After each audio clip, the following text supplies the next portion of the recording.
फिन दिनै नोंथांजों गोबां हेफाजाबगिरिफोरा जयनिं जाफैदों बबेनिफ्राय आरो बबे दोलोनिफ्राय दोलोआथ' बे मोनसेयानोखाना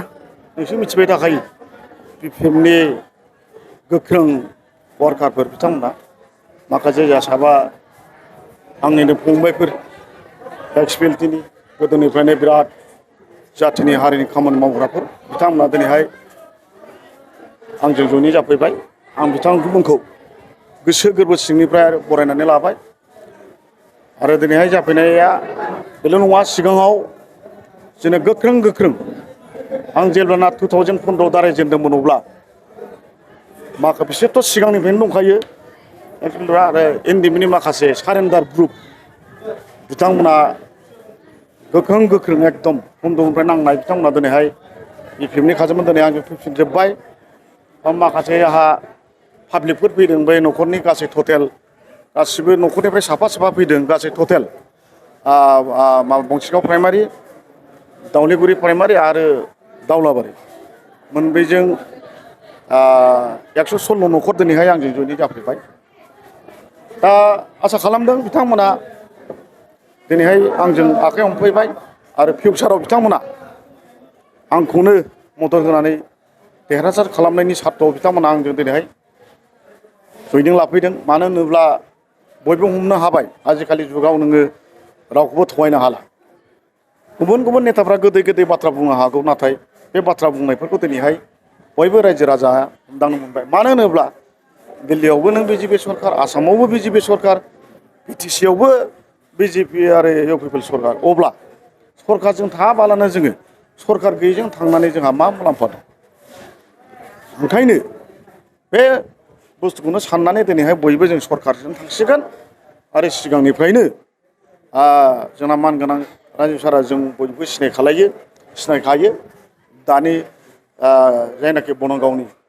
सोर केन्डिडेट जागोन बिथांमोना बारा सिनाया ओंखायनो बिथांमोना आंखौनो सिनायखानाय होननानै दिनैहाय जयनिं जाफैबाय आरो बनरगाव बियाबाव दासिम माखासे मानसिनि गोसोआव सोंलु दंबावो नोंथाङा फोरमायहरनो नाथाय बे राजनितिनि मोनसे प्रपागान्दा बेयो बयबो बुंगोन आंबोथ' बुंहरनो हायो बिपिएफआव 3 दं सोर मोनगोन इउपिपिएलआव 2 दं सोर मोनगोन बेफोर उननि बाथ्रा खिन्थु जोंना बिजेपिना बिदि नङा जाय खोथा होबाय आरो सेन्स गैया आंखौ अलरेडि खोथा होखानाय खोथा होनायखायसो आं दिनैहाय बिदि जयनिं लाबाय थादों नङाबा आं मानो लानो दरखार दं आंहा देरहानायनि सार्थआव आं दिनै जयनिं लागासिनो दं आरो टिकेटआ मोननाय 100% खाथां आरो जिथु आंनि एगेन्सि बिग्रा जोंहा रावबो गैया आरो नोंथांमोनानो खोनाखाबाय मिडियानि गेजेरजों जोंना मानाव गेदेर जोंना आसामनि आफादगिरि दिलीप सखिया बिथाङा अलरेडि घोषणाखौनो होखाबाय जोङो मोनफ्रोमबो समस्थियावनो गेलेगोन नङा होमबा मोननै सिटल'सो बार होगोन होनदों बेखौथ' आं सिगाङावबो बुंखादों मोननै सिटखौ बिसोर बार होगोन होनना बुंदों बेखौ नोंथांमोना मिथिखायो अब्लाबो टिकेट मोनैनि प्रश्नआनो गैया बाव आरो बिग्रा गैया आं सासेल'खा गासिबो आंजों जा शक्ति केन्द्र बुर मण्डल डिस्ट्रिक्ट सावफोरखाजोब अब्लाबो मोनैनि मा प्रश्न दं 100% बावखौनो गोनो गोथो गैया जिहेतु जों दा नुबाय थानो मोनदों बिपिएफनि गोबां हेफाजाबगिरिफ्रा नोंथांजों बिजेपिआव बारबोबाय बिसायख'थि जानाय समसिमाव बिपिएफ दोलोआ बनरगाव हिसाबै लोरबां सिङाव थागोन आरो फैजोबगोन नामा दाथ' आंनि नुहुरनायाव बुंबा खोनाबा गाज्रि मोनगोन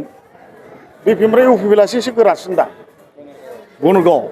सिं बिसोरनि मानसिखौ लाबोनांगौ आं लाबोथ'नो हाया मिथ्रुजुब नालाय नङा होमबा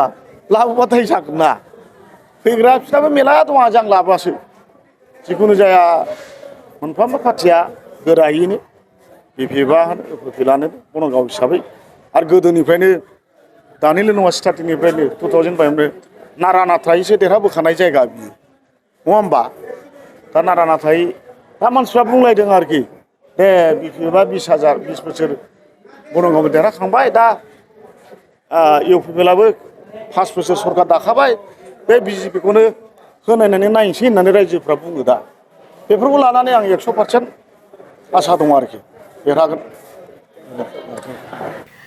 देखियाजुलि बाथासिपुर हालामनि रायजो राजाफोरनि थाखाय गोनांथार फोसावथाय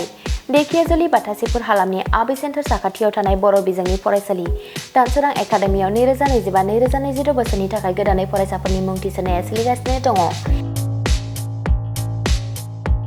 बे फरायसालियाव थाखो बिथराइनिफ्राय लानानै थाखो 9सिम मुं थिसननो हागोन। 2020 मायथाइयाव गायसनजानाय बे दानसोरां एकाडेमियाव नोंथांमोनहा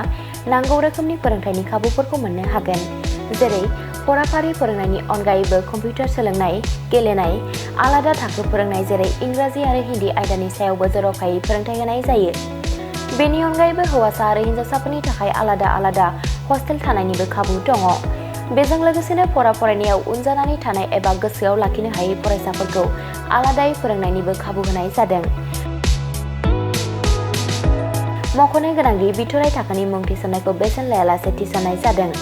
बेनिखायनो गोसो गुदुं दिथागिरि नोंथांमोनहा गाव गावनि गथ'फोरखौ दानसोरां एकाडेमियाव मुं थिसननो गोसो दङब्ला थिसननो हागोन। दानसोरां एकाडेमियाव मुं थिसननो थाखाय नोंथांमोनहा 9704457550 एबा